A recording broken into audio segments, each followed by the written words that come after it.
సమర్పించి ఇవాళ శాసనసభ సమావేశాలకు హాజరు కాబోతా ఉన్నాం.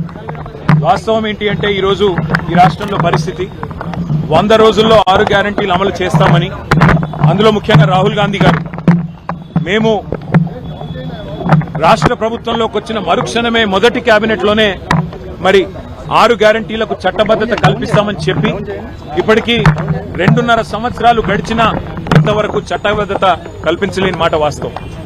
మొట్టమొదటి గవర్నర్ ప్రసంగంలోనే ఆనాడే రాష్ట్ర ప్రభుత్వం చెప్పింది. ముఖ్యమంత్రి గారు సంతకం పెట్టారు.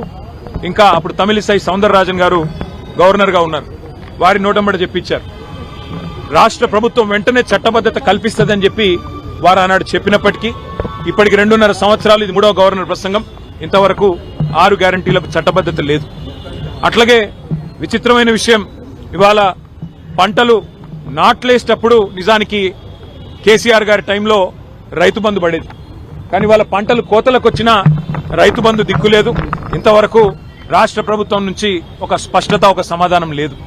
అందుకే రాహుల్ బంధు కాదు, రైతు బంద్ వేయండి, రాహుల్ కు 1000 కోట్లు, రైతులకు వెన్నుపోట్ల అని చెప్పి ఈ సభ సమావేశాల్లోనే, బడ్జెట్ సమావేశంలో తప్పకుండా నిలదీస్తాం.